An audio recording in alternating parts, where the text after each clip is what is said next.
is P is equal to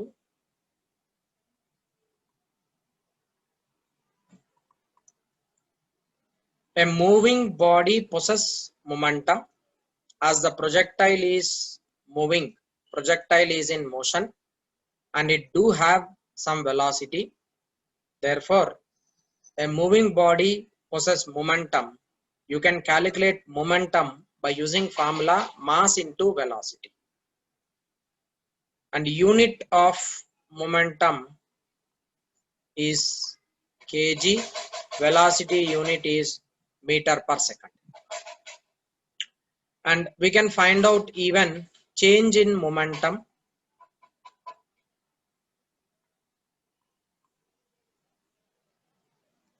Change in momentum is denoted with delta P. So change in momentum delta P is equal to final momentum minus initial momentum. So final momentum, you can write it as mass into final velocity. Initial momentum, you can write it as mass into initial velocity. So change in momentum delta P is equal to mass m into velocity v minus velocity u. This is how you can find out change in momentum of any body. Let me take one simple example and make it clear. Let us consider a body of mass m and it is moving with some velocity in forward direction. Its mass is 10 kg. And this ball, as it is in motion, let us consider that it is moving with a speed of 10 meter per second. As this body is moving, as it is in motion, it possesses momentum. Therefore, you can calculate momentum of this body as P, which is equal to mv. This is 10 into 10, 100 kg meter per second. Okay. So whenever a body is in motion and if it do have mass, then in such case you can calculate momentum. Same body, if at all, if the same body, if its velocity has been increased to another value, say 20 meter per second, after some time,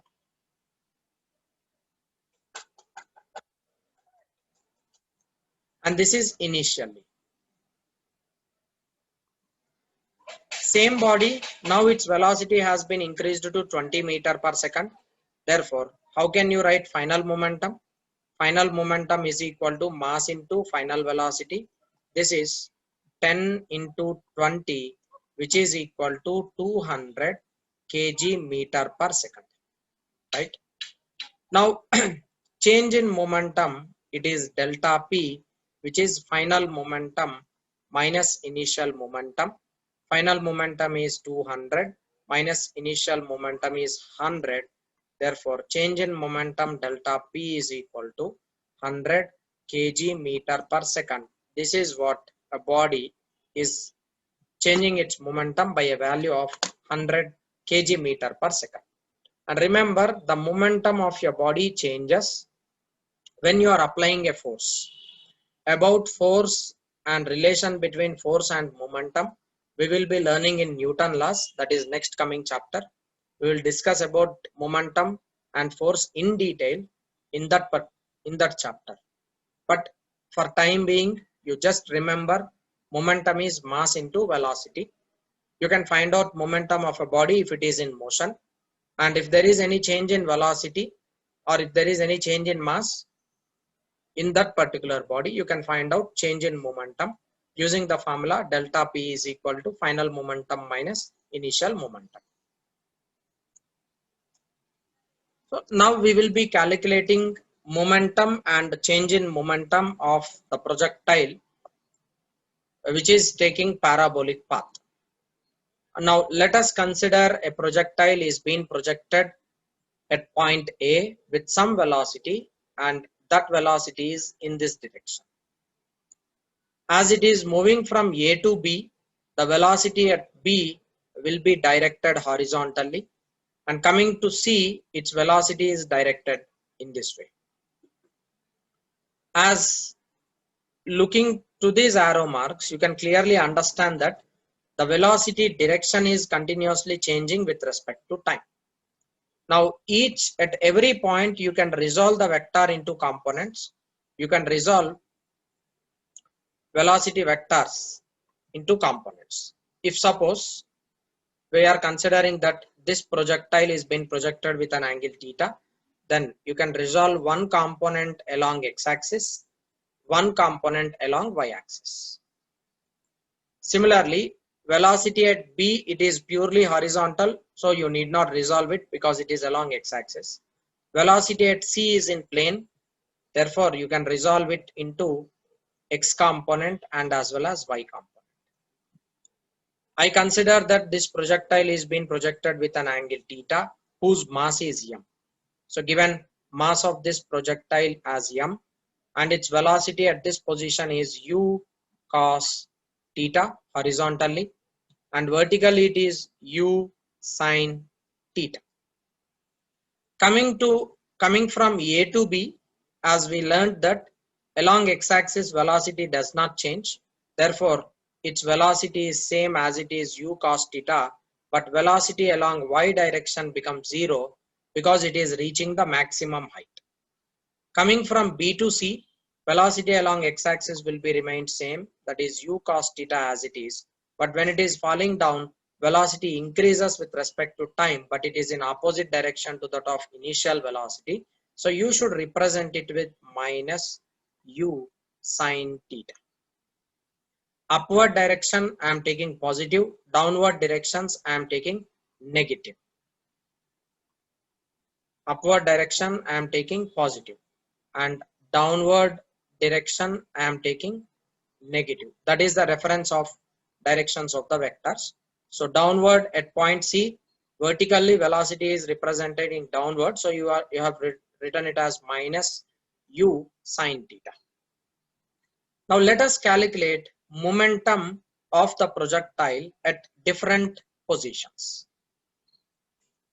At position A,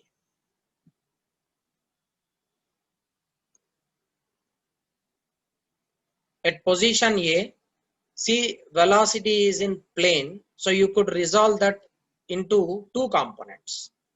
So remember that momentum is also vector quantity.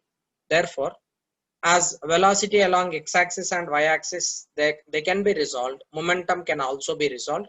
Therefore, at position A, along x-axis, we will be writing down its momentum as PA along x-axis. This is equal to mu cos theta. Similarly, along y-axis, you can write down momentum Py is equal to mu sin theta. So at position A, momentum along x-axis is mu cos theta. Momentum along y-axis is mu sin theta. Mass multiplied with velocity gives you momentum. Now let us come to position B. At position B, along x-axis, you can write down momentum Px is equal to mu cos theta, that does not change. And along y-axis, what is momentum at B? It is equal to 0. This is already learned, because as velocity at the highest point, vertical velocity at the highest point is equal to 0. Momentum along x-axis is non-zero at position B, and along y direction it is equal to 0 because Vy is equal to 0 at the highest point. Now come to position C. At position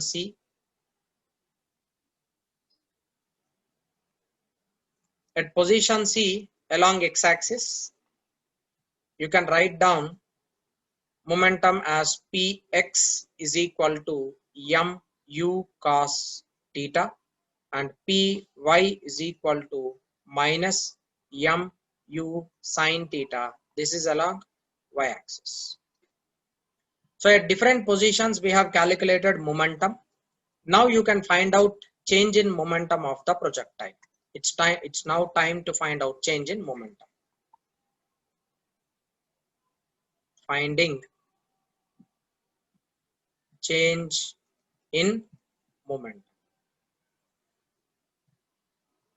So whenever you want to find out change in momentum of the projectile, now let me choose change in momentum we are finding from A to B.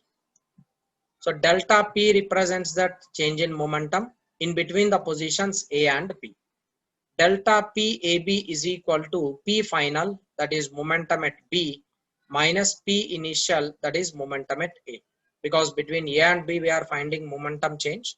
Final position is B, therefore you are finally finding momentum at B, minus initial momentum, it is A.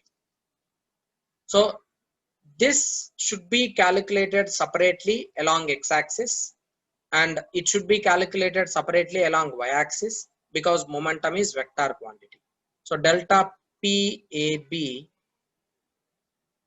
is equal to PB. What is final momentum along x-axis? It is mu cos theta, minus along A it is also mu cos theta, which is equal to 0. Therefore delta PAB along x-axis is equal to 0 since there is no change in velocity of the body along x-axis. Now come to velocity along y-axis. Delta PAB is equal to PB minus PA. This is along y direction.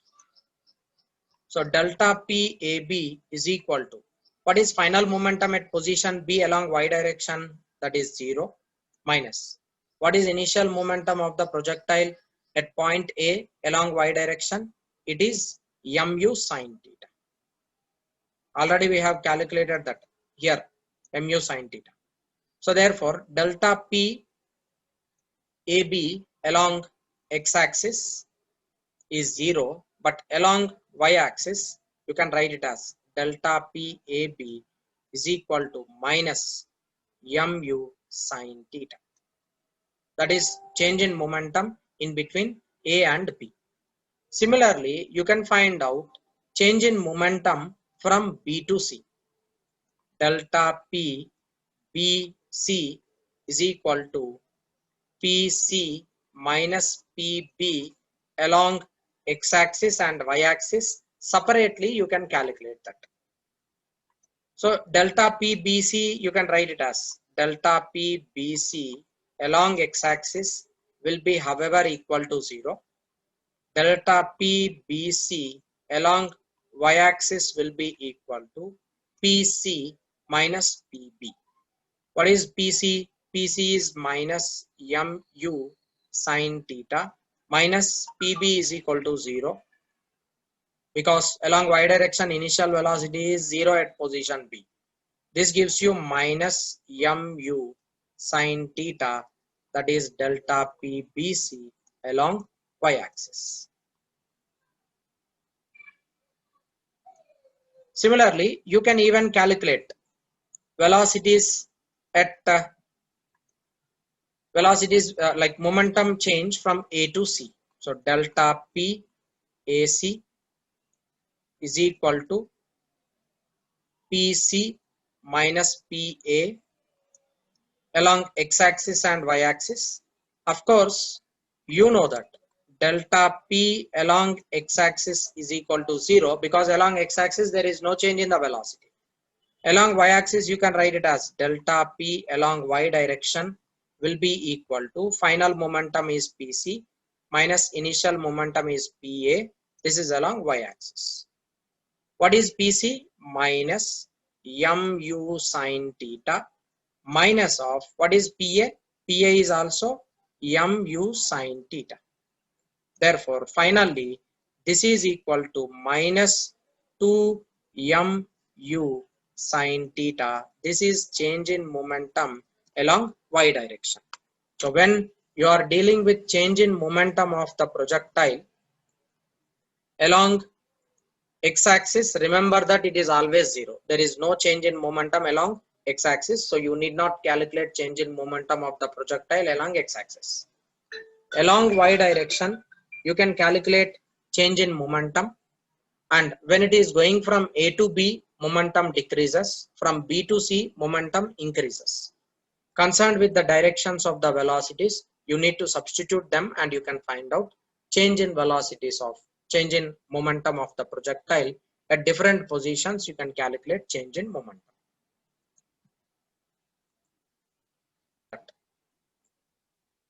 Kinetic energy formula is half m square, and it is a scalar quantity. As kinetic energy is a scalar, you will not bother about the directions of the vector quantities, right? So when we are finding out change in kinetic energies, remember that you need to take final kinetic energy minus initial kinetic energy. So simply you will be writing delta K is equal to final kinetic energy minus initial kinetic energy. This thing you need to remember wherever it is. Let us find out kinetic energy at point position A.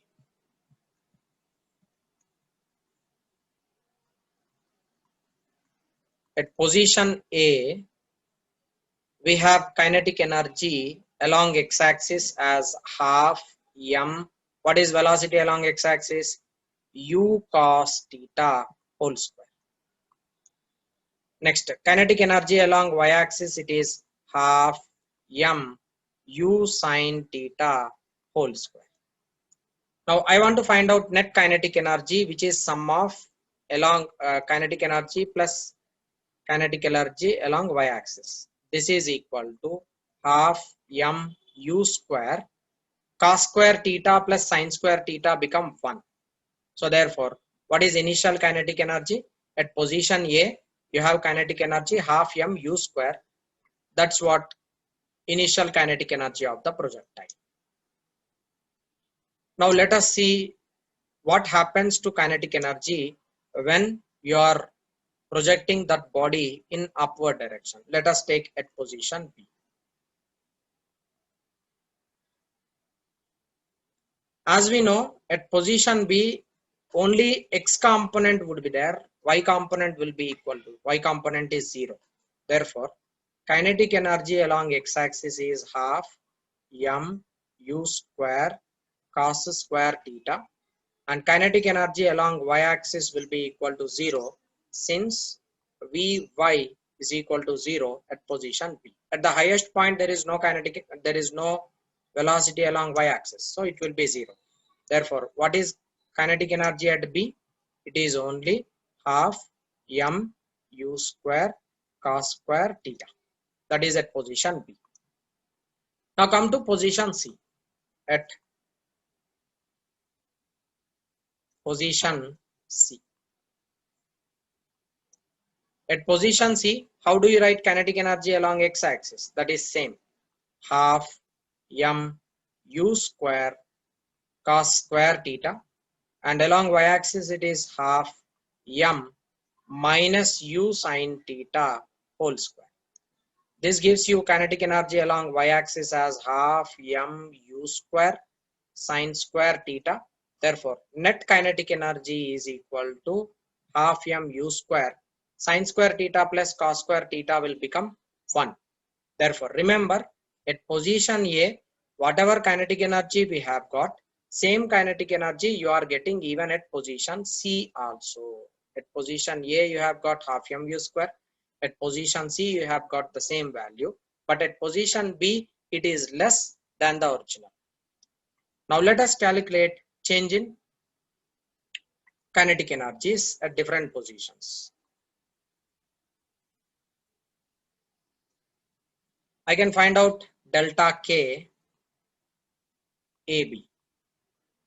Delta K AB is equal to final kinetic energy minus initial kinetic energy. So delta K AB is equal to final kinetic energy B, it is half m u square cos square theta, minus what is kinetic energy at A? Half m u square. I can take it common. So what is left over with? It will be 1. Therefore, change in kinetic energy in between A and B is non-zero. It is half m u square into cos square theta minus 1. Similarly, you can find out change in kinetic energy from B to C. Delta K CB is equal to delta Kc minus Kb. Final kinetic energy at C minus initial kinetic energy at B. What is Kc? Half m u square 1 minus. What is Kb? Half m u square cos square theta. That cos square theta I am writing it here. So this is delta K CB. In between B to C, there is this much change in kinetic energy. In between A to B, there is this much change in kinetic energy. Now let us see kinetic energy change from A to C. Delta K AC is equal to Kc minus Ka. What is Kc? Half m u square. What is Ka? Half m u square, which is equal to 0. Therefore, there is no change in kinetic energy of the projectile at same levels. So if you are calculating change in kinetic energy at the same levels, there will be no change in kinetic energy. For example, I can take this point and this point. These 2 points are at same level. Check it up. These 2 points are at same level. I name this as P and I name this as Q. Kinetic energy at P is equal to kinetic energy at Q because they are at the same level. Similarly, kinetic energy at A is equal to kinetic energy at C because they are at the same level. Check it up from here to here. They are at the same level. So remember that for a projectile, if at the same levels of the body, at the same levels from the ground, definitely kinetic energy will be remained same.